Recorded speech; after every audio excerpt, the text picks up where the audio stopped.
सभी को नमस्कार। आज बड़े हर्ष का विषय है कि आज़ादी के अमृत महोत्सव के अवसर पर आज हमारे साथ जुड़े हैं भारतीय सेना से सेवानिवृत्त तथा विद्या भारती के पूर्व छात्र श्रीमान देवेंद्र जी।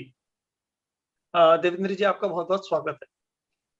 आप वर्तमान में धन्यवाद। बगवाली पोखर में रह रहे हैं तो और साथ ही महिला सशक्तिकरण हेतु जो महिलाओं के स्वरोजगार, उनके स्वावलंबन के लिए काम कर रही है, तेजस ग्रुप ऑफ एसोसिएशन के संस्थापक हैं।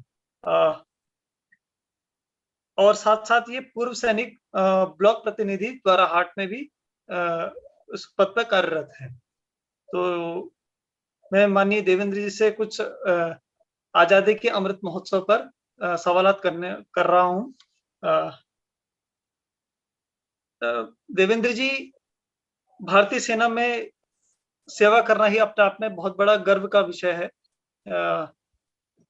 कई लोगों को शौक होता है कि वर्दी पहनी जाए और लेकिन उनको मौका नहीं मिल पाता है।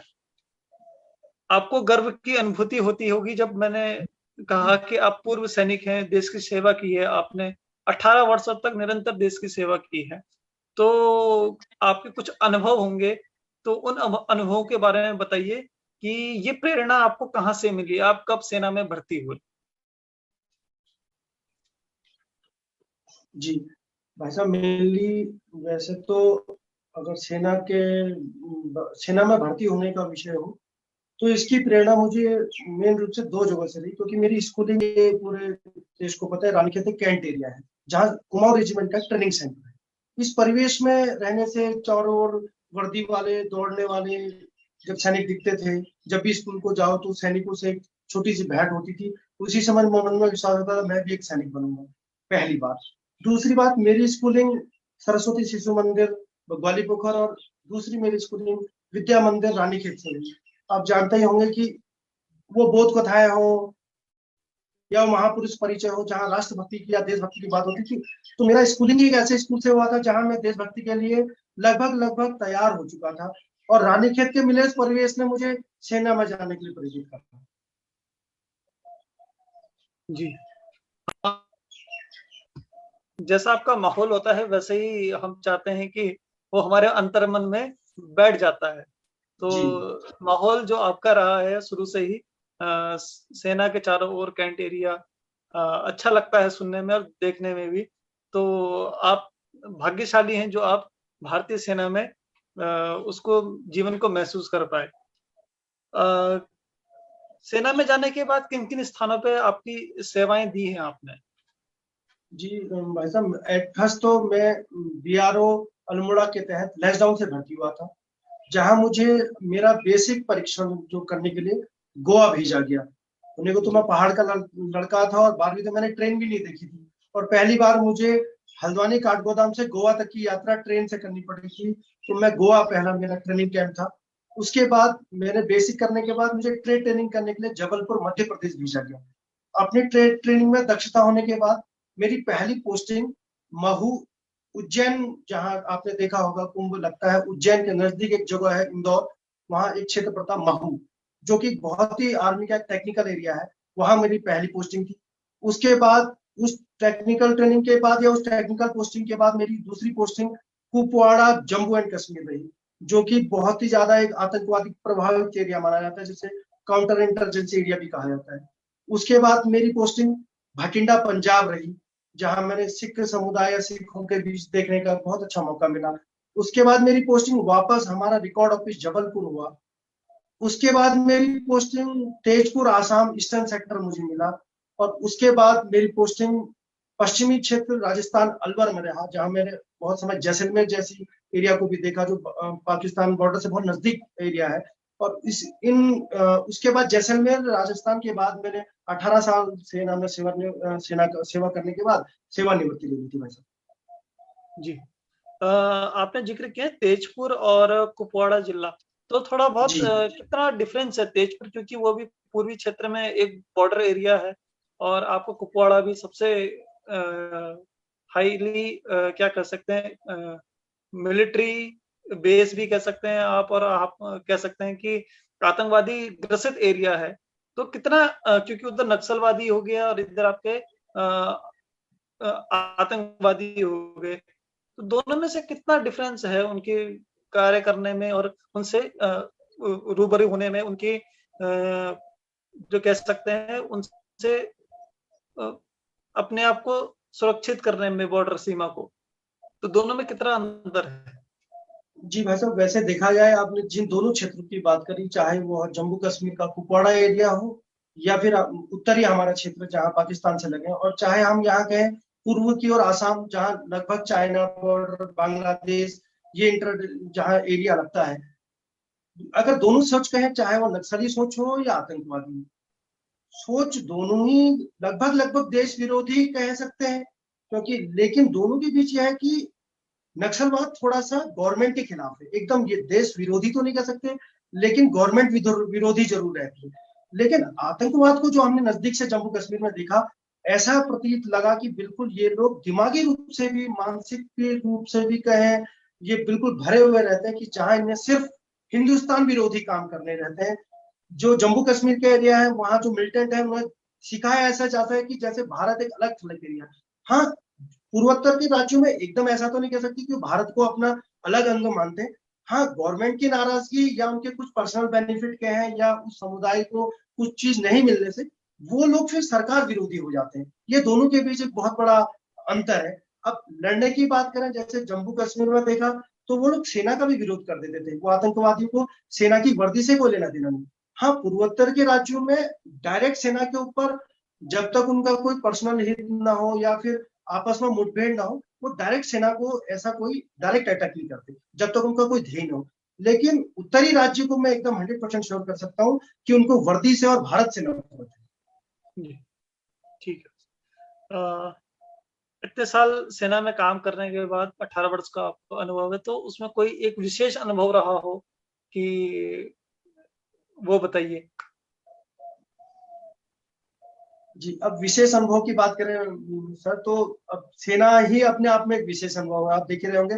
लेकिन फिर भी जैसे सेना में रहते हुए मुझे कई राज्यों का में रहने का मौका मिला, चाहे वो एमपी में रहा, मैं उज्जैन में रहा तो मैंने बड़ी नजदीकी से वहां के धार्मिक स्थलों को देखा। उसके बाद कुपवाड़ा गए तो वो आतंकवादी एरिया प्रभावित भी देखा। उसके बाद राजस्थान रहे, पंजाब रहा, असम रहा, कर्नाटक भी जाने का मौका मिला।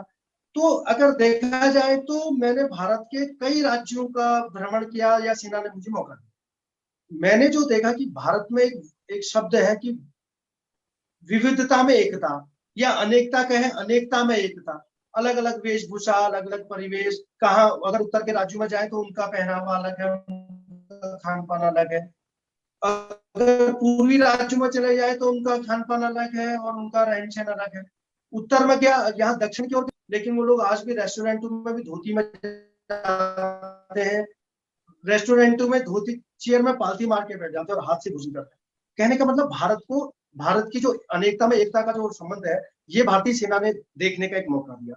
दूसरा दूसरा ये अनुभव किया कि जैसे सेना में वर्दी पहनने के बाद किसी भी सैनिक की कोई जाति धर्म नहीं होती, हम सब लोग एक हो जाते हैं, हमें एकता का बोध कराया जाता है और हम वर्दी के लिए अपना या देश के लिए अपना न्यौछावर हो जाते हैं। ये बहुत एक अनुभव दिया भारत को पहचानने का। आपके अनुभव कथन काफी अच्छे रहे। अगला सवाल है मेरा कि आजादी का अमृत महोत्सव एक सैनिक के नाते क्या महत्व रखता है आपके लिए?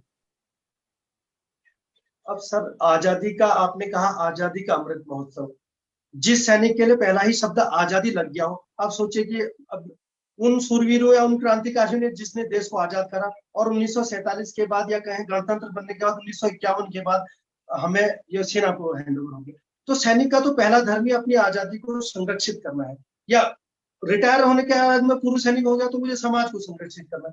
मैंने देखा आजादी का अमृत महोत्सव चाहे वो सैनिकों के लिए हो या समाज के लिए हो, ये समाज और सेना को या देश को संरक्षित करने का एक बहुत अच्छा माहौल जरूर बना रहा जी, आप उसी क्षेत्र में कार्य कर भी रहे हैं, जिस तरह आप बता रहे हैं कि महिला सशक्तिकरण के लिए आप कार्य कर रहे हैं, उनके स्वावलंबन के लिए कार्य कर रहे हैं।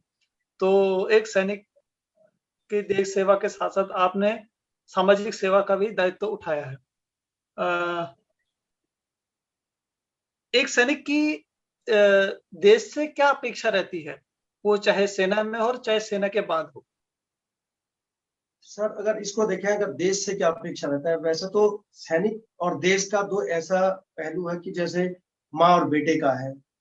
बेटा अपनी माँ से क्या, बेटे तो शायद अपनी माँ की रक्षा के लिए ही हमेशा क्या मांग सकता है, माँ से शायद आशीर्वाद ही मांगेगा। एक सैनिक देश से क्या मांग सकता है। फिर भी अगर अपेक्षा की बात करें तो मुझे वो अपना एक, जब मैं विद्या मंदिर में ही पढ़ा करता था तो कई बार एक गीत चलता था कि देश हमें देता है सब कुछ, हम भी तो कुछ देना सीखे। आज वो पंक्तियां याद आ रही कि मतलब देश तो हमें सब कुछ दे ही रहा है भाई साहब, कि ये हमारा मातृभूमि है और इससे अपेक्षा क्या हो सकती है, जितनी इसकी सेवा हो जाए शायद अपनी मातृभूमि की। चाहे वो मेरा तो अपना मोटो ये चला कि वर्दी के साथ भी और वर्दी के बाद भी, साथ भी माता की सेवा का मौका मिला, तिलक का, और आज समाज में भी सेवा कर ही रहे हैं भाई साहब। जी जी, सही कहा आपने। मेरा अंतिम प्रश्न आपसे है, अ, आजकल अग्निवीर जो योजना चलाई गई है, तो युवाओं को क्या संदेश देना चाहते हैं आप उससे, कि ये किस प्रकार लाभप्रद है? जी, अब जैसे आपने कहा कि अग्निवीर, जैसे मैं अभी समाज के बीच भी हूँ, पूर्व सैनिक भी हूँ और समाज के माहौल को भी देख रहा हूँ। जहां तक मुझे अनुभव होता है कि अग्निवीर के विषय में शायद हमारे देश के हैं या मेरे क्षेत्र, मैं तो एक ऐसे राज्य से हूँ जहाँ अधिकतर लोग सेना उनके लिए पहला ऑप्शन रहता है, चाहे वो रोजगार का हो चाहे देश के समर्पण का हो। लेकिन जो यहाँ में आसपास, यहाँ तक कि पहाड़ों के इतने ग्रामीण क्षेत्रों में भी हवा अग्निवीर छोटे छोटे व्हाट्सएप ग्रुपों में मैं देख रहा था या कहीं इसका विरोध हो रहा है। मेरा थोड़ा सा नौजवान साथियों से कहना है कि पहले समझिए बात को कि क्या चल रहा है। विरोध करना या किसी के बहकावे में आ जाना शायद तो जल्दीबाजी हो। मैंने, क्योंकि मैं पूर्व सैनिक भी था, हमसे भी इसके प्रश्न पूछा, कई लोगों ने हमसे भी जानने की कोशिश करी कि भाई साहब बताइए क्या है और क्या ये सही है या गलत। जो मैंने अपना अनुभव करा, शायद लोगों ने अग्निवीर योजना को समझना चाहिए। कैसे, आखिर इसमें सरकार का है या देश का क्या मंशा है, इस मंशा या उनके उद्देश्य को समझना चाहिए। कैसे, अग्निवीर एक ऐसी योजना है जहां हम केवल एक सैनिक पैदा नहीं कर रहे, शायद हम अपने राष्ट्र को भी मजबूत कर रहे हैं। अब लोग कहेंगे कैसे राष्ट्र मजबूत हो रहा है, मैं दो तीन उदाहरण देना चाहूंगा। 12वीं करने के बाद मैंने देखा मेरे पहाड़ में, 12वीं करने के बाद आदमी ग्रेजुएशन करने जाता है या बीए एमए की खाली डिग्री लाता है, 4 साल अपनी डिग्री का करने के लिए करता है, लेकिन करता उस बीच कुछ नहीं, कुछ का मतलब रोजगार की भूमि अपनी पढ़ाई में खर्च करते हैं। आज गवर्नमेंट 12वीं करने के बाद एक ऐसी योजना लाई है जिसमें आप 4 साल सेना को देंगे। आखिर उन 4 सालों में आप क्या सीखेंगे? आज आपको सेना कौशल दे रही है, मैं आपको गारंटी दे सकता हूँ, आज आपको सेना स्वावलंबन सिखा रही है। उन 4 सालों में मैं आपको व्यक्तिगत रूप से भी अपना अनुभव कह सकता हूँ, जो भी हमारा नवयुवक अग्निवीर के तहत सेना को ज्वाइन करेगा, 4 साल बाद वो जरूर समाज में या तो देशभक्त होगा या वो स्वावलंबन के लिए कुछ ना कुछ करेगा, ऐसा सिखाती है। दूसरा, 4 साल बाद आप यहाँ अगर ट्रेनिंग या यहाँ कोई डिग्री लेते हैं, मैंने खुद फौज में बीए की डिग्री की, मुझे सेना ने अपॉर्चुनिटी दी डिग्री करने के लिए। सेना ने ये तो नहीं कहा तुम 12वीं पास आओगे आप बीए मत करना, उन 3 सालों में वहां से भी ग्रेजुएशन होती है। हमारी आर्मी एजुकेशन कोर है, वहां भी पढ़ाई लिखाई होती है।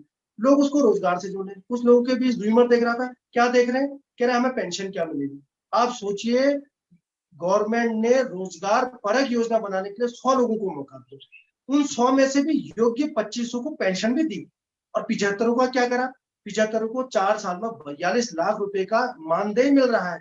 आप थोड़ा गौर करिए कि आपको 4 साल मात्र में, जहां आप सिर्फ कॉलेज पढ़ रहे होते, अपने घर वालों के ऊपर एक बोझ डाल रहे होते आर्थिक बहन का, आपको 4 साल में 42 लाख रुपए मिल रहे। आपके पास कैसे अपॉर्चुनिटी आ रही, आप उन 42 लाखों में मिड व्ययता से 20 लाख रुपए बचा सकते हैं।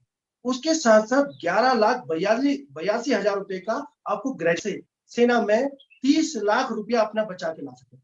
क्या आप बताइए, क्या आज 30 लाख रुपए लाकर सेना से क्या आप कोई अपना स्वावलंबन नहीं कर सकते? जहां मैं मात्र 17 साल में 35 लाख रुपए लेके आ पाया, आज वो 4 साल में 35 लाख रुपया रख सकता है। मेरा कहना का आज से नौजवानों से है, थोड़ा इसको समझिए। क्यों, जो भी, मेरे को जहां तक लगता है देश में राष्ट्र हित की बात भी हमें सोचनी चाहिए। जो अभी हमारे सामने रूस और यूक्रेन जैसे एक महायुद्ध लोगों ने देखा, आपने देखा होगा, ऐसा भी एक समय काल आ सकता है कि जहां आम जनता को भी शायद देश हित के लिए या ऐसी परिस्थिति में देश के खिलाफ लड़ाई लड़नी पड़ सकती है। तो आप बताइए कैसे हम लड़ाई लड़ेंगे जब आपको हथियार चलाना ही नहीं आएगा। आप सोचिए 100 में से 75 लोग अच्छे खासे वेपन ट्रेंड होंगे जो ऐसी कोई परिस्थिति आने पर या देश के विपत्ति काल में भी देश के लिए भी लड़ाई लड़ सकते हैं। तो ये एक बहुत अच्छी योजना है मेरी नजर से। हाँ, कुछ र्यूमर फैलाया जा रहा है, जैसे एक पॉइंट था, आप अपना पॉइंट या सरकार तक अपनी सहमति जता सकते हैं कि हम इस पर कुछ अगर सुझाव ऐसे हैं कि इसको कैसे और अच्छा करा जा सकता है, तो आप अपने अच्छे सुझाव के लिए दीजिए। लेकिन खाली विरोध करना है या खाली गवर्नमेंट का विरोध करना, ये तो नहीं है। अग्निवीर एक बहुत अच्छी योजना है मेरे विचार में, मेरे व्यक्तिगत विचार। जी जी, आपका इसी पॉइंट को सहमत करने पे कई वीडियो भी चला था, जनरल बिपिन रावत जी का भी चला था कि उन्होंने कहा था कि सेना केवल एक रोजगार का जरिया नहीं है, आप उसको, ये रोजगार थोड़ी नहीं, तो देश की सेवा है। और कहते हैं कि मैंने जब शुरू में ही कहा था कि वर्दी पहनना अपने आप में एक गर्व की अनुभूति है, तो आपको एक मौका मिल रहा है कि आप उस वर्दी को पहन सके, भले ही वो 4 साल ही क्यों ना हो। उसके बाद आपका 25% जैसा कहा गया है कि मौका है, आप रेगुलर आर्मी में भर्ती हो सकते हैं। तो थोड़ा सा मिसकंसेप्शन है जो समाज में व्याप्त है अभी। तो सही कह रहे हैं आप हमसे जुड़े, आपने हमारे सवालों का उत्तर दिया, आपने हमसे अपने अनुभव साझा किए, आपका बहुत बहुत धन्यवाद। बहुत बहुत धन्यवाद भाई साहब, आपका बहुत बहुत धन्यवाद।